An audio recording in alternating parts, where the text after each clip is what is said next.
years ago, David Lima invited me to join him to visit Vallado in Portugal. And I said, all right, that will be fun. Let's do this. So once we came, when we arrived here in the Douro Valley, all the landscape, I never seen anything like this. From the airplane, on the bus, all the way here, it was just, I could never imagine such a beautiful place like the Douro Valley. And then we arrived in the place, Vallado. We spent some time here, and I thought, okay, this was an experience of a lifetime. It will never happen again. Well, good thing I'm friends with David Lima, because it happened twice more. Now is the fourth time. But this time we came on a quest, on a mission to do something, to accomplish something.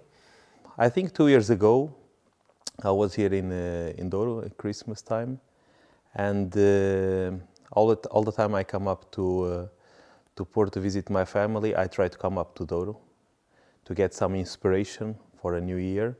And I knew that one big friend of mine, Jan Enkel, he will turn 40 on the 12th of February, 2018. I decided to give a special present. He says, as a big friend, I don't want to buy something just to buy it. I want something that would be unique. So when I was here up in Douro at Vallado, I was actually talking with Francisco Ferreira, and I asked, can I get something from you, from Vallado, something unique for this special friend? In Douro, even though you do very, very good dry wines, port wine is the king, is actually my favorite wine. And he had a barrel with an 8 years old port wine, and he was very kind to fix me a bottle. So I was very thrilled, because I tried the wine and it was top of the line, one of the best that I tried in my life. And for me it was quite simple to put it in a nice package and give it as a 40-year-old present. Que já sem mesmo testar o vinho, eu já me emocionei, né? Porque não é todo dia que a gente recebe um presente desse calibre. Mas quando a gente serviu o vinho, também por ele ser um grande amigo, a gente está bebendo vinho junto, eu não sei, quando eu bebi o vinho já me arrepiei. Super especial, equilibrado, se sentia muito como sendo um produto extra classe, um produto especial. Então eu queria que tu explicasse um pouquinho como é que surgiu o Vallado et Carbon, como é que surgiu esse vinho tão especial. Bem, antes de mais nada é preciso valorizar os nossos antepassados, que nos deixaram vinhos de Porto de uma qualidade fantástica, e sem isso não era possível. O nosso trabalho foi o trabalho mais fácil, que no fundo foi fazer um blend e tentar melhorar cada uma das partes. Por isso este vinho basicamente é uma mistura de dois vinhos, um com cerca de 80 anos de idade, um vinho com mais concentração, com mais complexidade, com mais volume de boca, e depois um vinho um pouco mais novo, com cerca de 40 anos de idade, que lhe vai dar um pouco mais de frescura, mais de vivacidade, mais acidez. E eu acho que é fantástico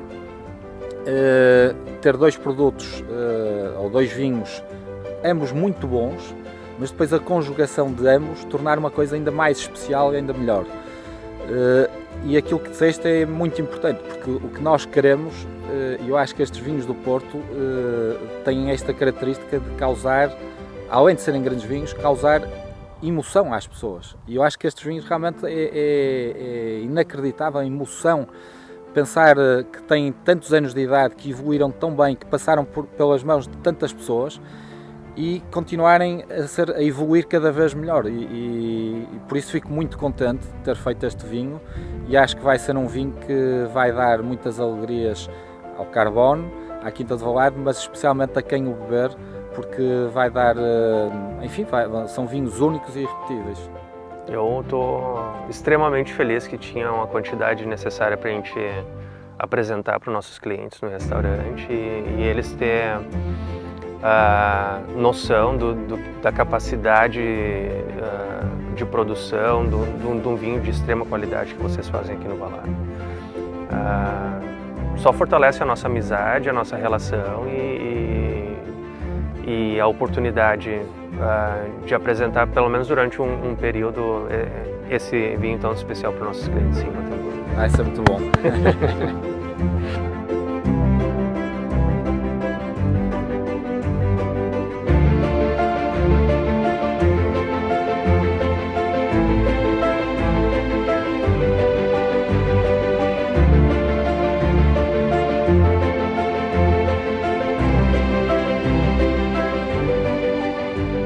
Francisco, from the last 15 years that I know and a part of being a good friend now, is showing on his wines all the passion that he has for this region. He's one of the top ones from Portugal. He has a huge passion for what he's doing. All the good that he can do, transforming the grapes from the region into a bottle of wine.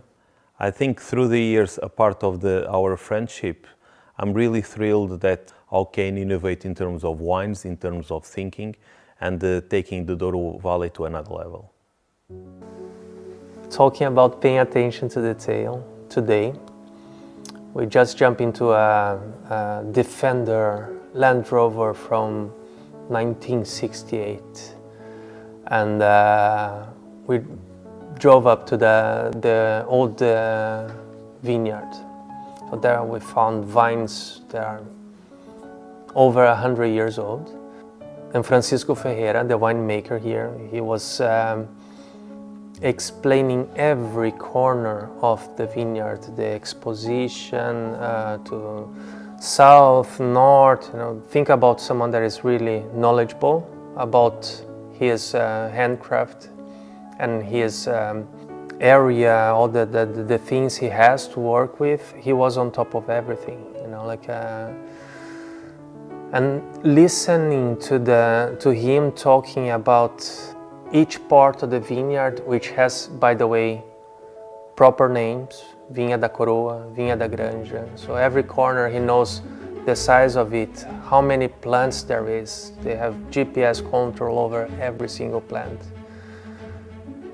If you think, okay, why would someone do that?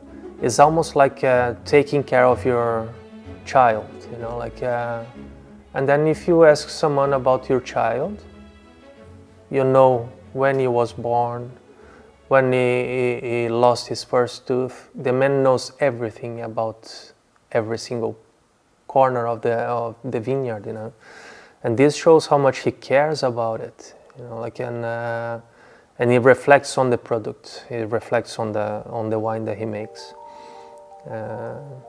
which for me is,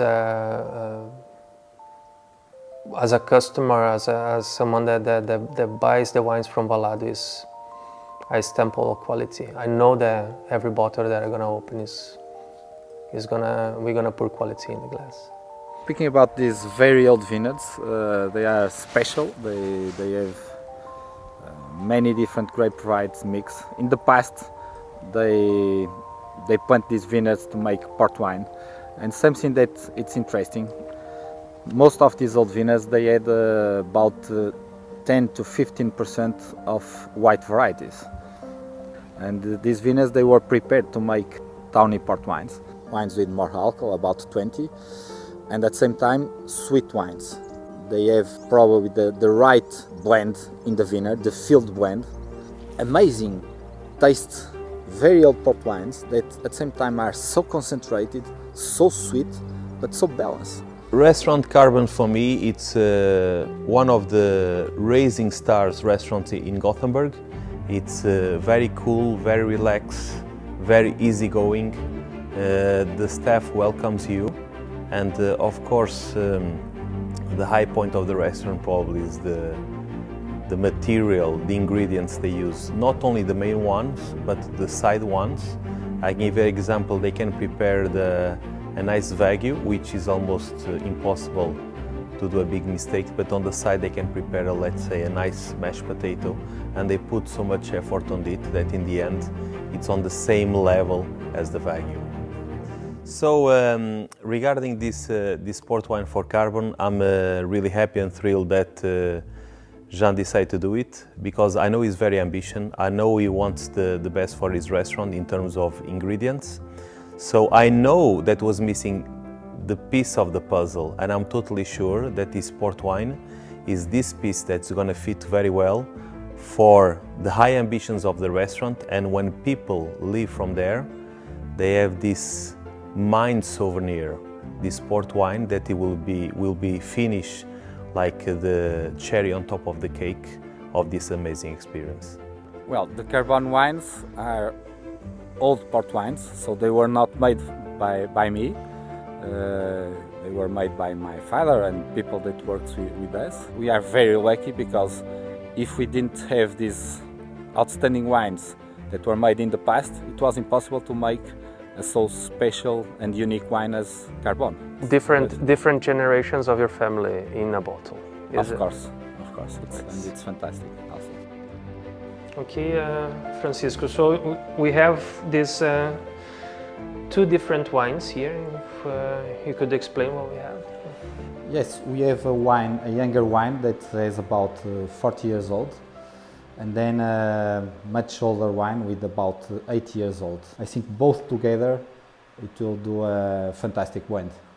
And what do you suggest the blend would be? How much of each wine then? My idea, of course we must taste, but my idea was to put about 70% of the younger wine and 30% of the older wine, because this older wine, just a small quantity will be a big impact in the final wine. So I think 70-30 it will be okay. As you see, this one, of course it's also powerful and complex, but it's very elegant, very fresh, and it has these notes, some citric notes that are some orange, that it's fantastic. The old wine, it's a unique wine. It's a wine with lots of concentration, lots of different flavors. It remembers old furniture, it remembers coffee, cacao. The nose of this wine, it's outstanding.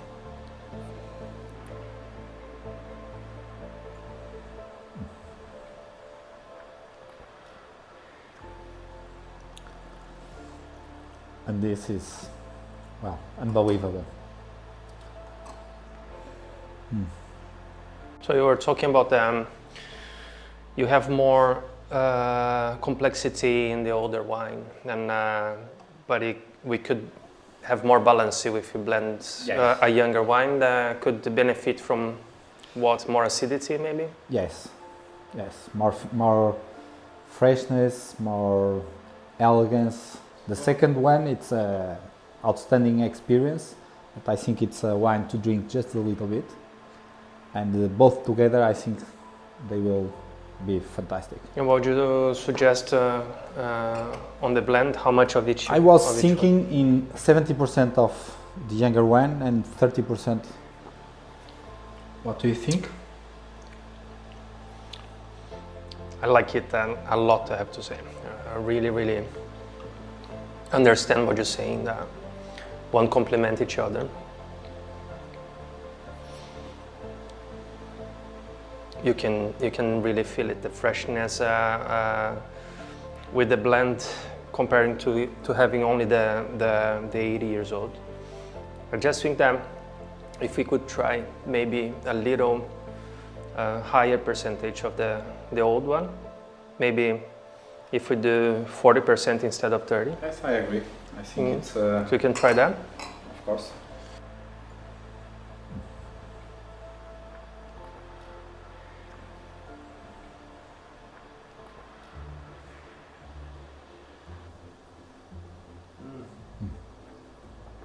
We still have the balance, but here we have more complexity. I'm really happy with that. For me, this is it. Yes. Like the second blending for me is I agree. Perfect. So, teaching. Thank you for this. Thank you. To be honest with you, the shape of this place, the attention for the detail, if someone asked me how many people are working in this place just to keep this place as it is, I would say no less than 100 people. But you see very few people working in the place, and we met, for instance, a guy picking kale in the garden, and he was so humble, you know, like we asked, can we take some pictures while you're doing this, and what is this that you're picking? And then with a big smile, he just explained the whole thing that he's doing there, and we can see that this guy, you know, like he's picking the vegetables for my dinner, and he's so happy doing this. He's so humble. So the whole environment of Vallado is integrated, you know, like the gardens, they produce the vegetables, the fruits that are going to be served for the guests in the hotel. The people producing or cooking the food is the same people that pick the food in the garden. The wines that are served were made for the people that live in the place, serving the food that was made in the place and collected in the place. So it's so strong DNA of Vallado, of everything that is done here. Probably the best destination. If someone, any friend, would ask me, where should I go to celebrate my 50th anniversary of, I would just suggest Vallado, because it's guaranteed you're gonna have the time of your life here. You know, like it's, every minute that you spend in this place is memorable. The experience of being in the vineyard, to go through all the old winery, the vines, and get everything explained, the tradition, to see how proud Francisco is about his family handcraft is magic. And now I feel like this journey is complete. You know, we have the wine done, bottled, and labeled, ready for our guests to experience what I have experienced already.